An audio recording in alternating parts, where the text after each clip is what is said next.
Bonjour, bienvenue sur la chaîne de notre collège, CRC-TV, pour ce nouveau magazine d'information consacré au commerce de proximité. Nous avons voulu en savoir plus sur ce vaste secteur qui recrute. Voici le reportage de nos différents envoyés spéciaux. Bonjour, si on vous dit commerce de proximité, vous pensez à quoi? À ma fleuriste, à mon boulanger. des commerçants sympas et souriants. À votre avis, que fait un commerçant chaque jour? Il écoute et conseille ses clients. Il met en scène ce qu'il vend. Certains vendent leur création et leurs inventions. Il gère son commerce, les dépenses, les employés, les stocks. Ces métiers sont modernes pour vous? Oui, par exemple, le respect de l'environnement, c'est à la mode aujourd'hui. Et ils sont à fond dedans.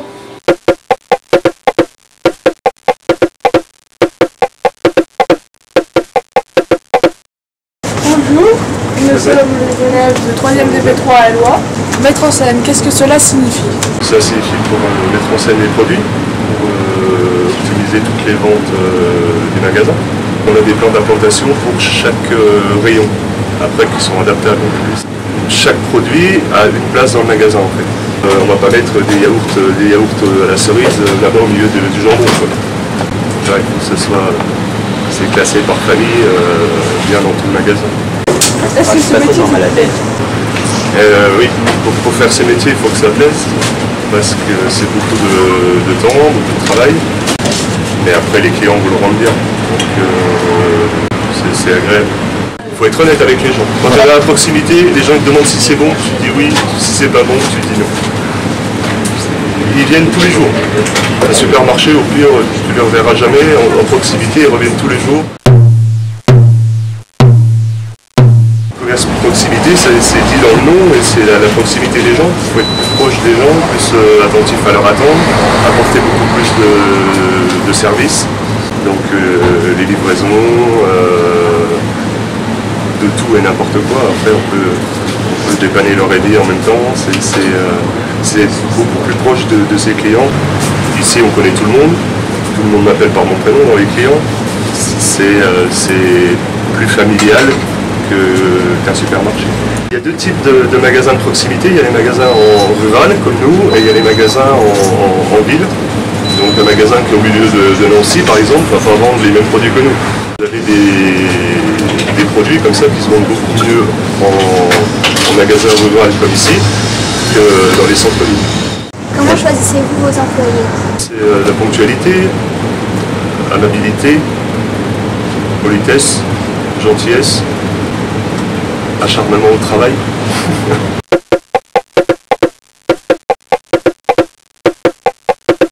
Je viens de voir votre affiche, c'est écrit « Écoutez conseiller », est-ce en rapport avec votre métier? Oui, étant donné que je suis coiffeuse, on est là beaucoup pour écouter donc, les clients, les conseiller pour leur coiffure. Écouter les gens, c'est peut-être pas toujours facile. On est là pour ça, c'est vrai qu'après c'est rigolo et puis ça leur fait du bien, donc voilà. Comment faites-vous pour conseiller au mieux les gens? C'est avec l'expérience. On a beaucoup de formations là-dessus. Il y a des avantages et des inconvénients dans ce métier? L'avantage c'est qu'on ne fait jamais la même chose, on est toujours en train de changer. Donc ça c'est super. Par contre les inconvénients, on est debout toute la journée. Quelles sont les formations?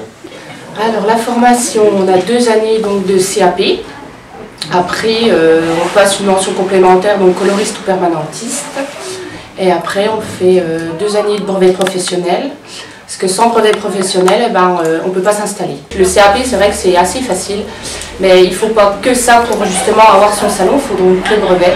Et c'est pas évident, c'est important quand même de bosser. Il n'y a pas que la pratique, où automatiquement il faut de la théorie.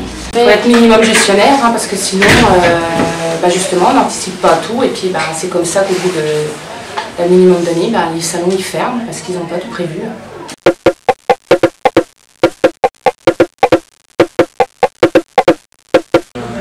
Agir pour le développement durable, est-ce que vous pouvez nous dire plus? Agir pour le développement durable, c'est un vaste thème. Donc, moi j'essaie d'agir pour le développement durable en essayant de promouvoir le vélo électrique. Comment fonctionne un vélo électrique? Qu'est-ce que le vélo électrique? C'est un vélo motorisé, alimenté par des batteries. Des batteries, voilà, donc qui en principe ne polluent pas. Pourquoi vous avez choisi de faire un commerce pour agir pour le développement durable? Pourquoi j'ai choisi ça? Eh ben, parce que c'était au moment de la crise pétrolière. Vous savez qu'il y a 2-3 ans, on a parlé de la crise, tout le monde a parlé, on n'allait plus avoir l'essence, comment on allait faire pour aller à son travail, comment on allait faire pour se déplacer. Je me suis dit, il y a certainement une opportunité. Et vous visez quel genre de clientèle? La clientèle visée est la clientèle, on va dire, qui a une fibre un peu écologique. Donc c'est déjà des personnes qui sont un peu sensibilisées au domaine, qui ont une vue à long terme, on va dire. Ici, nous sommes dans un village. Est-ce que vous avez les mêmes clientèles que dans une grande ville? Alors, malheureusement, non. C'est bien là où je me blesse. Les gens habitent dans les petits villages et puis vont travailler à une dizaine de kilomètres. Donc, pour eux, c'est la voiture. Donc, quand on leur parle vélo électrique, ils ne comprennent pas. C'est un vélo de feignant, ils ne voient pas le rapport entre une deuxième voiture et un vélo électrique. Moi, je vise ça, si vous voulez, le remplacement de la deuxième voiture par le vélo électrique. J'assure bien évidemment la prévente. Ma force, enfin j'essaye que ça soit une force, c'est que je propose des essais. Les gens viennent essayer, je leur explique. Je vais même chez eux avec le vélo pour qu'ils essayent dans des conditions réelles, quoi. Voilà.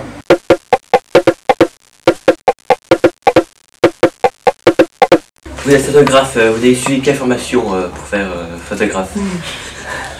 Je suis rentré donc à l'apprentissage chez mon père. J'ai fait 3 ans d'apprentissage.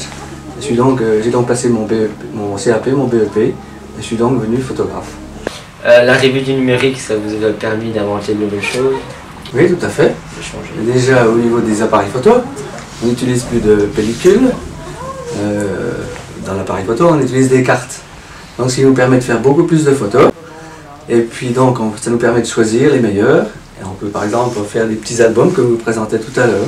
Ou des petits calendriers ou plein de choses. D'autres services peut-être dans votre commerce de proximité? On fait donc les photos d'identité. Dans les photomatons, malheureusement, les photos sont souvent refusées par les mairies ou les préfectures parce qu'il y a des normes à respecter.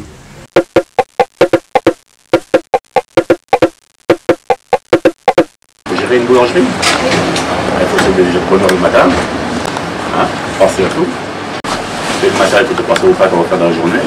Et pourtant, on en est toujours au même. Hein. Comment faites-vous pour ne fabriquer ni trop ni pas assez? Depuis 40 ans de métier, on sait à peu près. Toutes les semaines, on marque sur la cahier. On se base toujours sur la semaine d'avant, sur l'année d'avant. Pour Noël et Nouvel An, on va se baser sur l'année dernière. Avec des nouvelles recettes de bûches, de gâteaux, quoi. Autrement, en moyenne, c'est 500 baguettes tous les jours qu'on fait. Une moyenne, hein. Et quand on quitte au fur et à mesure, il n'y a pas de perte.